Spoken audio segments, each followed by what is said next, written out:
going to teach you how to install Kami on your Chromebook as a student, and then how you should use Kami to answer your teacher's worksheets, okay? So on your Chromebook, you need to open Google Chrome, and you need to go to the web store. So if you don't have a little web store icon like I do, then up here in Google search, just type Chrome Web Store. Okay, and you're going to click is the first thing that opens, chrome.google.com.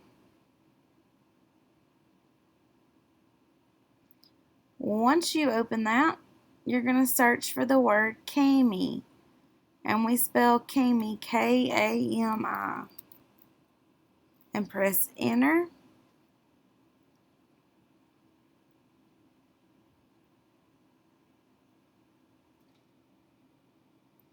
Alright, so right here, the one that I have gray right now is the one you're looking for. So mine says rate it because I already have it. But yours will say add to Chrome just like this other one does. So you're going to click it and it's going to ask you for permission to use your Google account. You're going to allow it.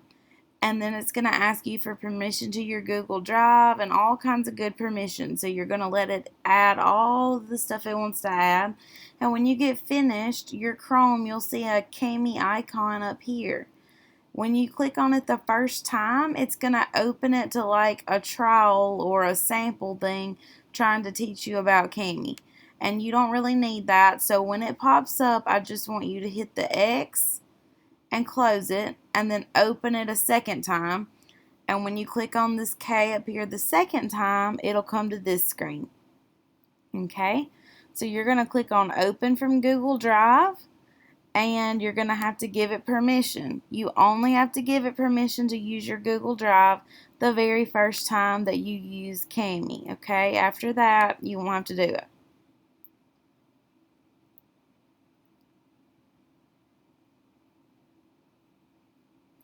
So maybe on Canvas your teacher shared a PDF with you. Like here's one I was going to give to my kids.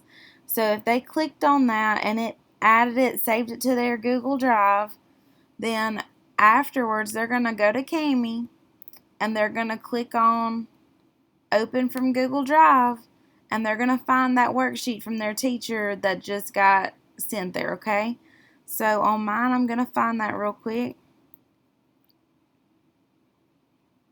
Here it is, and I'm going to open it. Now, if your Chromebook happens to be one of the newer ones that are touchscreen, you can use your stylus and write on the screen to answer the worksheet.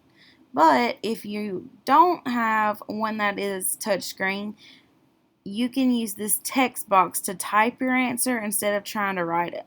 So if you're using the stylus, click on drawing, and you can literally use your stylus to draw the answers, okay? So I would put a 1 there, and I'd carry another 1. And if you're using a mouse like I am, you can write it. It just won't look as neat as if you were doing it with your own handwriting. So, like, my 9's going to look a little choppy because I'm writing it with the computer mouse. So your other option, if you're having to type it, is to click on text box. And anywhere you click, it's going to let you type. So I could type my answer. Maybe I worked this out on paper. Whoops. And I already know that the answer is, let's see, 6 plus 7 is 13. So I would write a 3, carry my 1. 1 plus 4 plus 2 is 7. So my answer would be 73. And I could type that there. And you can drag your text box if you want. You can make it bigger or smaller. You can move it over, whatever. But then you can just click at the next spot and it'll let you type your answer there. So you don't have to re-click text box and all every time. You can just